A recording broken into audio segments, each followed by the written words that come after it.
카카오뱅크 이제 상장 일반 공모 청약 시작했죠. 상장했을 때가 상당히 가격이 좋지 않을까? 상장 첫날.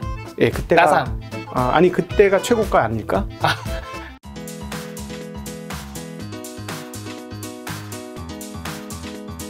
최근에 보니까 카카오뱅크 이제 상장 일반 공모 청약 시작했죠. 네. 요거 좀 어떻게 될 거라고 지금 상장 이후에 어떻게 될까요? 지원자님 보셨을 때는? 내피셜 말씀드려도 되나요? 네, 내피셜. 제 마음대로. 네. 이거는 뭐 회사하고 아무 상관없고. 네, 아무 상관없죠. 공식적인 의견 전혀 퇴근하셨잖아요. 아니고. 예, 공식적인 의견 아니고. 퇴직한 건 아니고 퇴근하셨죠. 퇴직 아닙니다. 퇴근한 여러분. 직장인이 친구 만나서 얘기하듯이 네. 말씀드리면 상장했을 때가 상당히 가격이 좋지 않을까? 상장했을 때가. 상장 첫날. 예, 그때가 가상. 아니 그때가 최고가 아닐까? 그때가. 예. 최고가 부분이지 않을까? 네.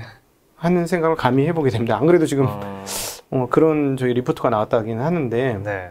왜 저는 이렇게 보느냐? 제 논리를 말씀드릴게요. 네. 그게 이제 중요하겠죠. 너 그냥 왜 너는 그렇게 접근을 했는지 네. 그건 설명드릴 뭐 틀릴 수 있어요? 그죠. 뭐 지금 뭐 당연히 틀릴 수 있죠. 근데 그리고 이제 대중 심리가 어떻게 모이느냐에 따라 결과치는 달라지는 거예요. 네. 그러니까 얘기해서 요즘에 뭐 그 연예인 선발하는 프로그램에서 나는 얘가 너무 예뻐 보이는데 얘는 예선 탈락하고 저는 내가 보기엔 마음에 하나도 안 드는데 대상 탈 수도 있는 거잖아요.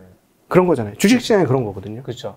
그러니까 사람들의 마음이 어떻게 모이느냐에 따라 결과치는 달라지는 거예요. 네. 그래서 그런 측면에서 정확히 알 수 없다는 거예요. 그런 측면에서 주식을 정확히 예측할 수 네. 없다는 거인 건데 제 판단에는 왜 제 내피셜상으로는 왜 상장된 초기 시점의 가격이 가장 높은 가격대에 형성될 가능성이 높다 이렇게 생각하는 그 논리는 틀릴 수 있지만 뭐 은행 사업이 무슨 새롭게 창조하는 사업이 아니지 않습니까? 네네. 은행 뻔하지 않습니까? 네. 예금, 대출 네. 이런 거잖아요. 그리고 예금, 대출, 금리 이런 건 다 정해져 있거든요. 정해진 판때기에서 싸우는 거예요. 룰이 다 정해져 있어요. 물론 네. 카카오의 강력한 강점은 뭐냐면 전환 비용이 없다. 거의 전환 비용을 낮췄다는 게 최대 강점입니다. 그렇죠. 이거 뭐냐면 사실은 은행에서 내가 예를 들어서 5천만 원 어느 은행에서 대출 받고 있어요. 근데 다른 은행으로 대출 바꾸고 싶어요. 네. 그럼 이 돈을 다 갚고 가야 돼요. 네. 갚을 돈이 어디 있어? 못 갚지. 그럼 못 바꾸는 거죠. 네. 그걸 우리가 일종의 전환 비용이라고 하거든요. 네. 그리고 또 이미 앱 깔아가지고 맨날 쓰고 있었는데 또 다른 거 하려면 골치 아파 힘들어. 그게 귀찮으니까. 그리고 또 가서 사인하고 뭐 해야 돼. 네. 귀찮아 안 해.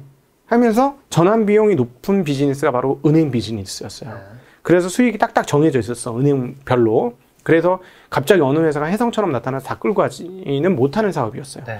그런 측면에서 보면 카카오는 혜성처럼 나타나서 남의 점유율을 뺏어가고 신규 계좌를 훨씬 더 많이 양산시키며 새로운 고객군들을 전부 자기네로 유입시키는데 성공할 겁니다. 네. 그것까지는 오케이. 근데 돈 버는 건 은행이 돈 버는 건 뻔하거든요. 네. 쉽게 얘기하면 예대 마진이죠. 그럼 예금과 대출의 균형이 맞아야 되는 거예요. 네. 거기다 엔드 리스크 관리 이런 거죠. 네. 근데 이 노하우는 물론 뭐 카카오가 각자 사람의 이제 카카오페이나 이런 것들도 있잖아요. 그 습성을 다 AI로 분석을 해갖고 얘 돈 빌려주면 떼. 그러면 얘한테는 100원도 빌려주면 안 돼. 어떤 사람은 현재 잔고는 없지만 얘는 너무 신용이 좋아. 그러니까 얘한테는 돈을 많이 빌려줘도 오히려 따박따박 돈을 갚을 거야. 이런 AI 돌려서 활성화시킬 수도 있죠. 있죠. 그럼에도 불구하고 법인 고객이라든가 이런 고객들이 기존의 거래처를 다 뒤엎고 카카오로 넘어갈까? 사실은 어디서 돈을 법니까? 예대 마진으로 돈을 버는 건데. 그래서 은행 비즈니스는 상당히 고정화된 비즈니스라는 거예요. 그런 측면에서 보면 신규 사업 영역이 활발하게 개척될 것은 분명히 맞다. 그러나 그건 돈이 안 되더라. 결국 그건 실적 발표되면 보일 것이다. 다른 여타 시중은행과 카카오뱅크 간의 실적 격차가 분기 실적이 발표되는 순간부터 확연하게 드러날 것이다. 그러면 분기에 막 1조, 2조씩 돈 버는 회사하고 1,000억, 2,000억 버는 회사하고 밸류에이션을 어떻게 고민해야 할 것이냐. 뭐 한두 분기는 상관없죠. 1년이 지나도 그럴 건데요. 아마도. 그럼 어떻게 생각할 거냐는 거죠. 비즈니스, 이게 은행 비즈니스가 규제 산업이잖아요. 일종의. 다 정해주잖아요. 그렇죠. 그 예를 들어 막 어디 옛날 이름 없어졌으니까 편하게. 국민은행은 이자를 대출 이자를 15% 받고 밀림은행이라는 데가 있으면 밀림은행은 뭐 5%만 받고. 이게 마음대로 되나요?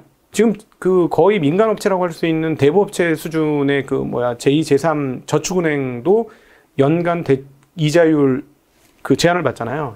연간 최대 그 대출 금리를 얼마 이상 못하게. 네네. 그런 측면에서 보면 이 은행 비즈니스라는 것 자체가 좀 뻔한 비즈니스 아닙니까? 그러니까는 현재 가격이 시중 은행보다 높게 형성됐을 때 그건 인정할 수 있어요. 근데 돈을 더 많이 번다? 그건 아닐걸? 혹시 뭐 그런 은행 비즈니스가 지금 예대 마진이나 그런 거라고 하셨는데 이 판 자체를 뭔가 새로운 생태계로 만들 수 있는 가능성은 전혀 없네요, 카카오뱅크가. 신규 고객들을 유입을 시키겠죠. 네. 그래서 5년에서 10년 뒤에 판도는 바꿀 거예요. 네. 그건 인정. 판도는 바꾸겠죠. 근데 그 전까지는 시중 은행 대비 돈 벌기 힘들 것이다. 그렇죠. 그리고 비즈니스 모델이 우주에서 새로 생성되는 것처럼 행성 떨어지듯이 하는 비즈니스가 아니라는 거예요. 이 은행 비즈니스 자체가. 그렇지 않습니까? 물론 이제 아까 신용 분석을 잘할 수 있다. 근데 이 파괴력은 자동차 보험보다 못할 것 같은데요. 자동차 보험은 굉장히 파괴력이 있어요. 네. 무슨 말이냐면 운전자의 습관 이런 걸 다 찍는 거야. 내부 카메라로. 지금 테슬라가 시작했잖아요. 그 다음에 그 데이터가 다 있잖아. 운전을 살살 하는지 세게 하는지. 살살 하는 사람은 보험 싸게 해주고 험하게 하는 애는 보험 안 들어주면 되는 거거든요. 그럼 손해율이 낮아지면서 그런 사람만 유치하면 돈은 그대로 벌고. 네. 근데 딴 사람들한테는 우리의 보험료는 엄청나게 싸요. 이렇게 선전할 수 있으니까 그건 사람들 막 모아올 수 있거든요. 근데 은행 비즈니스는 조금 다른 것 같아요. 그리고 사람 속을 어떻게 다 압니까? 잘 갚다가 안 갚을 수도 있잖아요. 그렇죠? 네, 그래서 은행 비즈니스하고 다른 비즈니스하고 조금 그런 차이는 좀 보셔야 될 것 같습니다. 그러면 이제 그게 첫날 최고가고 계속 이제 떨어지면 이게 금융 섹터에서는 어떤 영향을 미치는 거죠? 그럼 다른 회사들이 좋아지지 않을까요? 다른 회사들이 얘 아니었네 하고 얘네들이 올라갈 수 있다. 우리가 싼 거야. 우리가 싼 거였어. 우리 배당 6% 줘. 네. 배당 5% 줘, 7% 줘. 네. 이러면서 카카오가 배당 7% 줄 수 없을 거라고 보는데요. 단기적으로는 제 판단에는. 그러면 뭐 갑자기 비즈니스는 똑같고 네. 배당은 적게 주고 밸류에이션 높고. 네. 근데 첫날 고점이라는 얘기 아니에요. 네. 그건 몰라요. 그건 누구도 그렇죠. 몰라요. 그건 모르고 그럴 거라는 시간이 지날수록. 초기에 이제 고점이고 계속해서 좀 흘러내릴 확률이 굉장히 높다. 그건 저의 내피셜입니다. 네, 내피셜. 어쨌든 이제 2분기 실적 시즌이잖아요. 네. 그렇죠. 좀 지은장님 어떤 섹터도 실적 좀 좋게 지금 바라보고 계신가요? 뭐 금융 섹터 다 좋을 거고. 네. 왜냐면 가격이 싸니까. 그죠. 금융 섹터 다 좋을 거고요. 그다음에 음식료 섹터도 실적 좋을 것 같습니다. 음식료 때는 최근에 네. 그 가격 올렸죠, 라면 값을. 예, 삼양식 아니다. 오뚜기에서 네. 14%가 올렸죠. 네. 네, 농심 같은 경우 조금만 올려도 훨씬 더 레버리지가 크죠. 네. 라면 비중이 크니까. 그거 외에도 이제 양념값 같은 거 많이 올랐고요. 그래서 음식료 업종 쭉 살펴보니까 네. 대략 한 7, 8개 업체들이 상당히 가격이 저렴하더라. 제가 찾아보니까. 네. 그렇고 그다음에 건설 섹터. 네. 건설 섹터는 이번에 현대건설 시작 발표했는데 예상보다 안 좋았어요. 한번 쉬었다가 갈 것 같아요. 네. 근데 비싸진 않습니다. 쉬는 게 오래되거나 크게 쉬면 기회가 올 것 같지 않을까. 네, 그렇게 생각되어지고 조선은 실적 역시나 예상대로 나쁠 것이고 이미 나쁘게 발표했죠. 조선은 내년에 좋아져요. 수주 산업의 특성이 그렇습니다. 네. 수주 산업의 특성상 1년이나 2년 있다가 실적 잡혀요. 네. 그러니까 지금 실적은 이번에 수주 받은 거하고 아무 상관없는 실적이에요. 근데 작년, 재작년 너무 안 좋았어요. 네. 진짜 너무 안 좋았거든요. 그러니까 적자 빵빵 터지는 거예요. 게다가 호판 가격 올랐죠? 더 터지는, 양빵으로 코피 터지고 있는 거죠. 근데 이게 이제 내년도 후반부터는 조금 개선될 것 같습니다. 그래서 아직은 당장 아닌데, 네. 근데 이제 시장의 참여자들이 알잖아요. 내년도 후반 또는 내후년엔 분명 실적 좋아진다. 지금 LNG 선도 수주하기 시작했는데, 네. LNG 운반 선도. 그러면 이제 그걸 가지고 언제부터 투자자를 본격적으로 배팅할 것이냐. 거기에 따라 달라지는 거죠. 예. 뭐 그렇게 보여지고, 2차 전지 회사들이 중요한 게 아니고, 네. 테슬라가 중요하겠죠. 테슬라는 좋을 것 같습니다. 테슬라. 네. 테슬라는 좋지만 주가는 모르겠어요. 우리가 관심 있는 건 주가인데. 아니, 너무 올랐잖아요. 이미 주가가 너무 높아요. 네네. 왜냐면 5년치를 땡겨 왔기 때문에, 네.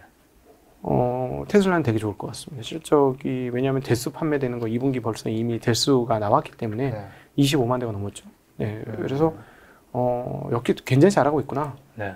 사실은 원님 덕에 나발 부는 거예요. 2차 전지는 테슬라 덕분에 나발 불고 있는 거예요. 전 세계 2차 전지 업체들이 중국의 CATL을 포함한 한국의 뭐 3사 모두 그렇죠. 그리고 또 그 밑단에 있는 네. 그 재료 업체들 네. 이런 모두가 지금 나팔을 불고 있으니까 사실 테슬라 잘 되기를 바라야 됩니다. 근데 테슬라는 잘 돼도 주가가 더 오를지는 잘 모르겠어요. 이미 높기 때문에 그건 잘 모르겠고 근데 테슬라가 만약 여기서 주가가 빠지면 재미나지. 왜요? 재미나요. 아마 내년도에 100만 대 넘을 거거든요. 생산 대수가. 그리고 이런 정도의 속도면 내후년에 150만 대 넘고 빠지면 사야 된다는 뜻인 건가요? 2025년 되면은 한 3,400만 대까지도 늘 수 있어요.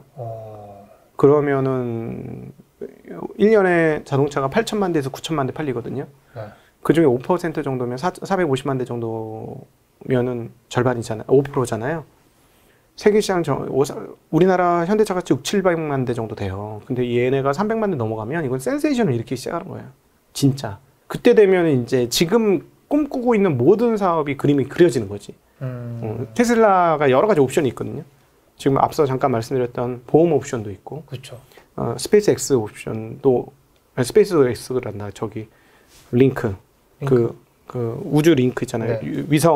위성 통신. 네. 그것도 연결이 되어지고, 그 다음에 뭐 로보택시 관련도 엮여지고, 하여튼 엮여질 게 너무 많아요. 이 자동차가 완벽하게 다 바뀌는 거니까 네. 거기에 수위를 찾아오고 있어서 근데 지금 제가 이제 테슬라 주가에 대해서는 뭐 반신반의하는 것은 경쟁 업체들이 안 나올까요? 나오겠죠. 확정되는 사실이지 않습니까? 네. 근데 그게 문제인 거예요. 근데 이제 조만간에 이제 발표가 되겠지만 도대체 애플이 누가 우선 잡을 것이냐에 따라서 정말 위협적일지 안 위협적일지에 따라서 네. 테슬라에 대한 평가 좀 달라질 수 있을 거예요. 그러나 그럼에도 불구하고 한 3, 4년 뒤에 테슬라가 한 300에서 400만 대 정도의 양산을 해주는 네. 날이 빨리 온다면 네. 이거는 세계의 문명사적 변화가 될 것이다. 스마트폰에 이은 네. 엄청난 문명사적 변화를 일으키는 존재가 될 것이다. 그럼 그때부터는 새롭게 멀티플을 하면 돼요. 근데 지금 문제는 뭐냐면 이미 지난번에 $800 할 때 이 부분들을 상당히 반영을 시켰어요, 주가에. 네. 근데 지금 이제 그 과정이 되려면 시간이 좀 필요한 거지. 네. 그러니까 마치 이거예요. 2000년 IT 버블 때 지금과 같은 세상이 올 거라고 꿈꾸고 베팅을 한 거예요, 사람들이. 그러니까 미친 배수가 나왔잖아요. 100배, 200배가 나왔잖아요. 근데 그러고 나서 많은 업체들이 사그라졌고 살아남은 업체들이 지금 슈퍼 파워를 지닌 세계 최강의 기업들이 된 거 아닙니까? 그렇죠. 애플, 구글, 마이크로소프트, 아마존 이런 회사들이 그렇게 된 거잖아요. 네. 그러면 이제 2025년 이후에는 테슬라가 그렇게 될 수 있는 존재가 되겠죠. 그런데 이제 지금은 이 회사가 뭐 예를 들어서 지금 애플의 절반 수준이면 이렇게 되는 거지. 왜냐하면 아직까지 가능태지 현실태는 아닌데 네. 애플, 구글은 현실태거든요. 그렇죠, 그렇죠. 그러니까 그 차이가 조금 있다는 거예요. 근데 어쨌든 테슬라가 잘하면 한국의 2차 전지 업체들은 좋을 거다. 근데 싸진 않더라고요. 가격이 비싸요, 다들. 비싸다. 가격이 좀 비쌉니다. 근데 어마어마하게 늘어야 돼요. 어마어마하게. 그러니까 향후에 이제 1,000만 대를 향해 가겠죠. 네. 전기차 1,000만 대면 얼마입니까? 기가가 1,000기가인가요? 예. 어마무시하게 필요. 지금 완전 쇼티지.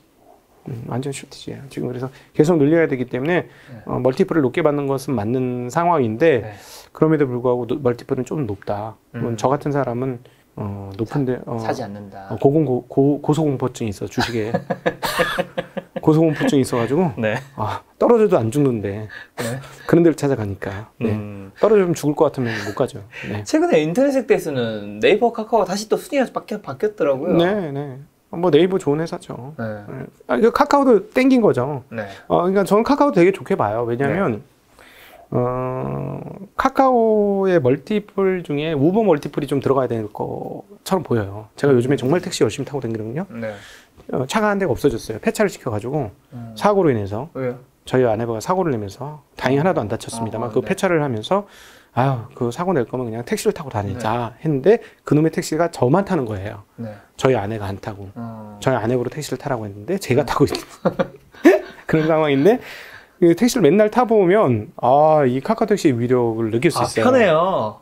네. 너무 편해요. 자, 그래서 제가 생각한 건 뭐냐면 투자자들은 항상 그런 걸 할 때 편해요 끊으면 안 되죠. 그 다음 생각해 보면 우버가 들어오겠나?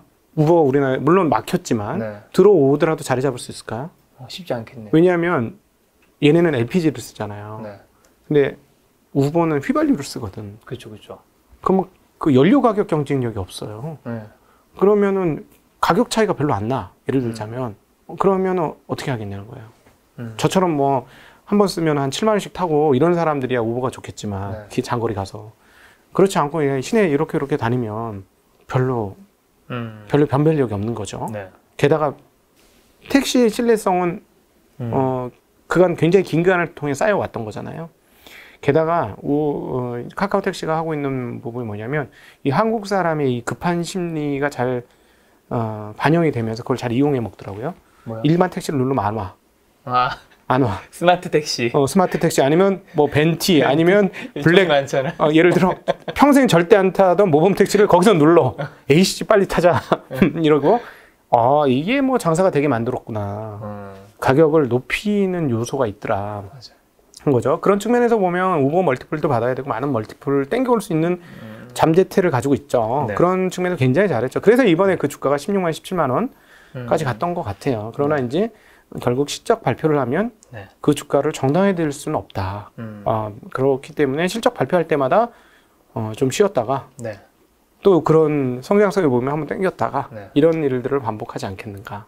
그리고 계속 말씀드리지만 자회사 상장이 카카오한테 좋은 겁니까? 카카오 주가에? 카카오 주가에 좋은 겁니까? 카카오 회사 전체 말고 카카오 그룹 말고 네. 자회사 상장이 카카오한테 좋은 걸까요? 카카오 예를 들어서 카카오뱅크, 뭐 네. 카카오 택시, 뭐 카카오 썸띵 수많은 썸띵들 있잖아요. 네. 있을 때는 그냥 내가 임신한 상태예요. 새끼들을 새끼들 15마리 임신하고 있는 상태예요. 근데 여기 딱 빠져나가서 지가 가면 한 마리 줄어드는 거죠. 그렇죠. 내 안의 가치가 한 마리 줄어드는 거예요. 쪼개지는 거거든요. 그러면 카카오뱅크처럼 큰 회사가 상장된다? 카카오페이처럼 큰 게 상장된다? 택시가 상장된다? 상장된다 하면 이제 남은 게 뭔데? 배당밖에 없는데? 브랜드 가치 배당과 네. 실질적인 배당 이거밖에 없으면 네. 그냥 순수 지주회사로 바뀌는 거죠. 지금은 지주회사 앤드 투자회사 앤드 투자를 성공시키는 역량까지 합쳐져서 지금 밸류에이션이 쳐지고 있지만 네. 자꾸 상장이 되면 하나씩 떼주는 거잖아요. 그러니까 그렇게 되면 장기적으로 보면 하나하나 떼어질 때마다 그만큼 분산된다. 네. 이렇게 보시는 게 맞겠죠. 카카오의 미래는 밝지만 계속해서 분산하는 것은 그리 좋은 카카오 주가에 있어서는 주가에 있어서는 카카오 그룹은 좋아. 네. 카카오 그룹은 좋아지는 거예요. 네. 왜냐하면 이제 돈을 버는 수단이 많아지니까 더 든실해지겠죠. 옛날에는 돈 하나도 안 벌고 생으로 옮겼죠. 쿠팡처럼. 한국판 쿠팡이잖아요. 사실 카카오가. 그랬는데 이제는 돈을 실제로 버니까 상당히 좋아지는 거죠. 회사 전체는. 그러나 주가는 조금 다른 개념으로 봐야 되지 않을까. 그렇게 생각했을 때는 분산을 안 하는 네이버를 봐야 되는 거겠네요. 그렇죠. 네이버는 가치가 있는 거죠. 계속. 지금 그런 측면에서. 네이버 웹툰 어디선가 뭐. 네, 세계 1등이니까. 네. 저는 처음에 웹툰이 한국 1등이라는 걸 보고 네. 사실 웹툰 투자를 좀 했었어요. 네. 근데 그 투자하고 있는 모든 그 과정 속에서 주가가 바로 안 올라주니 고민이 생기더군요. 네. 근데 그 고민이 뭐냐면 1번이 웹툰 하면 어쩔 건데. 그것 때문에 이제 주식을 못 들고 있었어요. 바보 같은 선택이었죠. 한 6개월에서 1년만 더 기다렸으면 폭발했죠. 몇 배. 어마무시하게 주가가 튀었어요. 그러니까 초기에 대해 그 접근은 괜찮았었는데 이게 투자 실패인데 일종의. 웹툰을 너무 좋게 보고 세계 1등이래. 그래서 이거 좋아서 투자를 했는데 관련된 기업을. 근데 그런 우려 때문에 했는데 그 제가 한 단계 더 연구했었어야 돼요. 일본 애들이 웹툰을 안 해. 그냥 안 해요. 네. 새로운 걸 싫어해. 카드도 안 써. 현금 많이 쓴다면서요? 거의 현금 쓰고요. 시골 가면 다 현금이고요. 그래서 데이터가 집계가 안 된다고. 네, 그 나라가 고정돼 있어요. 근데 그래서 계층이 고정되어 있고. 우리 일본 여행 가면 네. 참 여행할 때는 좋아요. 네. 뭔가 그 건물들도 좀 낮고 옛날 네. 느낌도 좀 많이 나고. 그냥 민속촌 간 것 같은 느낌이잖아요. 그 고베 교토 이런 데 가면 민속촌 그러니까요. 간 것 같은. 네. 그러니까 그러다 보니까 얘네들이 진입을 안 하니까 얘네가 압도적인 강자로서 자리를 잡고 있는 거죠. 네. 그럼 저 같으면 이제 네이버 입장에 서면 일본의 IP를 사면 돼요. 안 팔려고 하겠지만 너희들 안 할 거면 내가 알아서 할 테니까 돈만 받아. 로열티만 받아. 이렇게 해서 하면 되겠죠. 그죠. 드래곤걸 같은 거 웹툰을 네이버가 만드는 거예요. 네, 우린 판매망이 다 있어. 마치 드래곤볼. 그 하이브처럼. 네. 하이브 대단하지 않습니까? 지금 주가는 비싸지만 네. 저는 하이브 주주들한테 정말 죄송한데 한 번 주가를 살 수 있는 기회를 한번 주기를 바라고 있어요. 왜냐면 지금 저스트 비버하고 또 누구죠? 뭐 같이 한다면서요? 마리아다 그랑데? 네. 네, 그거 땡겼잖아요. 이거는 굉장히 훌륭한 비즈니스죠. 저는 자 보세요. 저는 이제 메타버스에 절대 투자하지 말라는 입장이긴 하지만 지금은 네. 메타버스 관련해서 AR 기기들이 다 등판이 되어지고 모두가 1인 1 핸드폰 갖고 있는 것처럼 AR 관련된 접속할 수 있는 디바이스가 되는 순간 누가 강자할까요? 누가? 콘텐츠. 그렇죠. 네. 근데 콘텐츠를 발행할 수 있는 사람이 강자인 거죠. 그렇죠. 콘텐츠 그 플랫폼도 강자지만 네. 그 콘텐츠 이슈어를 들고 있는 애들이 최강자예요. 그런 측면에서 보면 네. 하이브가 지금 당장 주가가 엄청나게 비싼 것처럼 보이죠. 실적 대비. 실제로 비싸고. 그러나 여기서 추가적으로 중요한 사람들을 땡긴다면 어떻게 될까요? 왜냐하면 그 지금 서양 애들은 굿즈 같은 거 못 만들걸요. 그런 비즈니스를 갖고 있으니까. 앞서 네이버가 웹툰 우리가 해줄게. 우리가 잘할 수 있어. 너희는 가만히 있어. 로열티만 받아 해서 땡기면 IPO를 확 늘리면 이제 세계 최강의 웹툰 회사가 될 수 있는 것처럼 하이브는 이미 세계 최정상의 아티스트들을 땡겨왔잖아요. 여기서 추가적으로 몇 명 더 땡겨와서 이거 플랫폼화 시키는 순간 네. 그냥 다른 아티스트들도 와야 되는 거죠. 아주 기가 막힌 일을 한 거예요. 그런 측면에서 저하고 아마 동갑 같은데 굉장히 존경스럽습니다. 거기 대표가. 방수혁 대표. 예, 굉장히 존경스럽습니다. 정말로 아이디어를 잘 짰고 잘했다. 그리고 한국의 새로운 중요한 산업 근간을 만들고 있다는데 감사함을 표한다. 물론 현재 저는 주가가 고소공포증이 있는 관계로 접근은 못하지만. 네. 네. 지점장님은 사실 이 투자하실 때 실적을 굉장히 중요시 여기시는 분이잖아요. 네. 그렇죠? 네. 그러면 이제 우리가 그 아는 실적이라고 하면 네이버나 이런 데서 아니면 뭐 재무제표 이런 데서 보는 실적이 똑같이 공개된 건데 네. 뭔가 그런 우리가 아는 똑같은 정보 가지고만 판단할 것 같진 않다라는 생각이 드는데 실적을 뭐 다양하게 좀 볼 수 있는 방법도 있을 것 같고. 실적 추세를 보시는 게 좋죠. 추세요? 추세가 굉장히 중요하죠.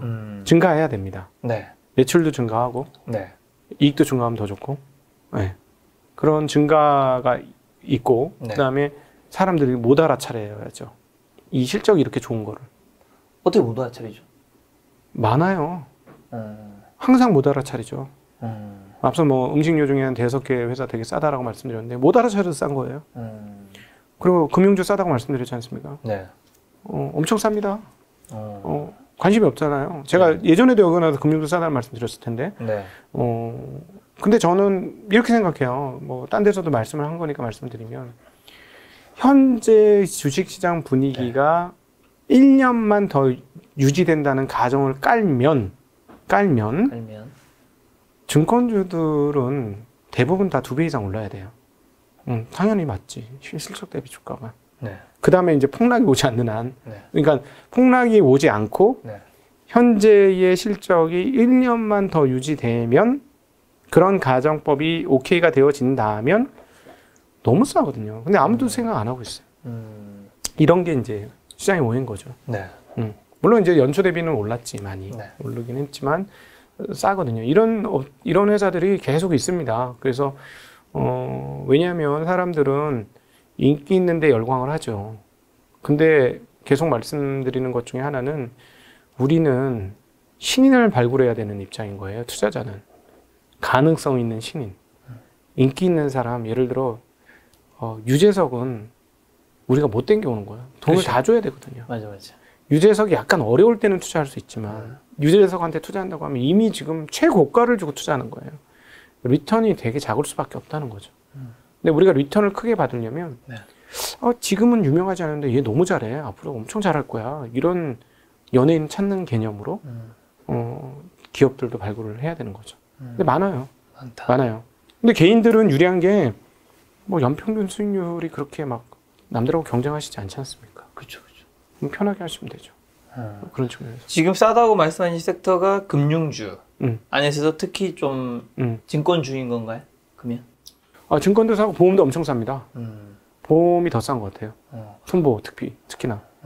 선보험 엄청 싸고 그다음에 은행도 엄청 싸죠. 배당률 대비. 지금 배당이 반년밖에 안 남았어요. 그래서 반년만 유지하면 1년치 배당 나오잖아요. 네. 그럼 지금 6% 주는 회사는 12%짜리 예금이나 마찬가지예요. 그러니까 젊으신 분들, 위험을 감수하실 수 있는 분은 은행 예금하지 말고 은행 주식을 사라. 네. 그럼 예금이 12%짜리 예금이다. 라고 표현해도 과언은 아닌 거지. 네. 지금 그러면 보험사, 증권, 은행 중에서 제일 우선순위는 섹터니까요? 뭐 보험, 은행, 증권 이 정도 순? 네. 뭐 러프합니다. 이거는. 네네. 네. 그리고 또 이제 싼 쪽이 음식료 쪽. 음식료도 싸죠. 싼 주식들이 네. 많죠. 거기 포진이 된 게 많죠. 또 다른 쪽이 또 있나요? 건설 철강도 네. 한번 조정을 지금 받고 있으니까 제대로 조정을 받으면 네. 비싸진 않아요. 네, 비싸진 않습니다. 음. 진입은 가능하죠. 네. 아까 앞서 말씀드렸던 것보다 한 단계 이렇게 올라 있긴 해요. 네. 주가가. 그러나 이렇게 비싼 가격은 아닙니다. 건설 철강. 근데 이게 싸다고 해서 꼭 또 다 좋은 건 아니잖아요. 그럼요. 아까 말씀드렸듯이 내가 좋다고 애를 했는데 네. 아무도 관심 없을 수도 있어요. 그렇죠. 그래서 거기서 우리가 얘기하는 건 운이 따라야 한다. 운이 따라야 한다는 것이죠. 그런데 결국 운은 따라와요. 이런 기업들을 많이 가지고 있으면. 네. 그래서 이런 배진환 대표 이러지 않습니까? 내가 갖고 있는 거에 대선 관련주가 붙고 대북 관련주가 붙고 그래. 이렇게 얘기하거든요. 물론 이제 그분은 이제 종목 숫자가 워낙 많으니까 네. 그렇긴 한데, 예를 들어서 그 몇 종목을 갖고 있는데 정말 이런 종목들만 셀렉을 잘하고 있다면, 뭐 시기가 오면 네. 분명히 좋은 시기가 올 수 있습니다. 물론 이제 거기서 가끔 이런 주식들이 있어요. 대주주 지분이 너무 높아서 네. 꼼짝도 안 하는 주식들도 있죠. 네. 그래서 박영욱 대표가 굉장히 고생하고 있지 않습니까? 그런 주식들은 있어요. 그런 주식을만 조금 피하면 되실 것 같아요. 근데 지금 말씀하신 종목은 어떻게 보면 성장 섹터는 아니잖아요. 그렇죠. 네. 그러니까 어떻게 보면 이런 종목들은 좀 저렴할 때 사고 올라오면 팔고 이런 것들이 좀 반복해야 되는 방법이 있을 텐데 네. 어떻게 보면 성장주 쪽 같은 때는 만약에 자기가 본인이 잘 공부해서 투자를 하면 네. 오히려 좀 몇 년 동안 그냥 기다리는 것들이 될 수도 있잖아요. 예를 들어서 게임 회사 같은 경우 판호가 본격적으로 열리고 이렇게 된다면 비싸지 않은 회사들이 꽤 됩니다. 네. 근데 지금 게임 회사들도 원래 성장주잖아요. 근데 성장이 정체돼 있어서 주가를 제대로 못 받는 거예요. 그러면은 이런 회사들도 만약에 이제 중국의 판호가 중국부터 열리기 시작했거든요. 그래서 본격적으로 더 열린다면 굉장히 좋아질 수 있죠. 자, 그럼 지점장님 이제 7월 말인데 하반기 투자 우리 어떻게 좀 접근하면 좋고 어떤 전략 세우면 좋은지 말씀 좀 부탁드립니다. 네, 올해 한 해 많은 네. 투자자분들이 작년과 같지 않은 것을 느끼게 될 겁니다. 근데 사실은 작년이 조금 특별했고요. 네. 작년이 좀 독특한 해였다고 빨리 인정하시는 게 필요합니다. 그리고 올해 시장도 정말 죄송한 말씀이지만 나쁜 시장은 아니었어요. 왜냐하면 지금 연초 대비 한 13% 정도 주가 상승했으니까 네. 이 정도면 글로벌리하게도 그렇게 크게 나쁜 시장은 아니라는 거죠. 네. 그런데 이제 우리가 경험을 했지만 열광할 때 들어가서는 좋은 결과를 얻지 못했다라는 걸 다시 한번 새기시면서 그럼에도 불구하고 내가 가지고 있는 기업이 좋은지 안 좋은지 다시 한번 점검하셔야 된다는 거예요. 네. 그래서 기분대로 하지 마시고 네. 이성대로 하시라는 말씀을 꼭 드리고 싶습니다. 여기서는 기분대로 하시면 결과가 좋지 않고 조금 냉랭한 사람으로 느껴질 정도로 네. 이성적으로 판단하신다면 나쁘지 않은 결론을 낼 수 있다는 거. 그리고 개인 투자가 가진 그 장점, 즉 시간을 녹일 수도 있다라는 점, 이런 것들을 좀 잘 생각하시면서 활용하시면 어떨까 하는 생각 가지고 있습니다. 알겠습니다. 오늘 만나뵐 손님은 신한금융투자의 각상중 지점장님이었습니다. 지금까지 여러분 소중한 시간 함께해 주셔서 정말 감사합니다. 오늘도 김 작가였습니다. 고생 많으셨습니다. 네, 고맙습니다.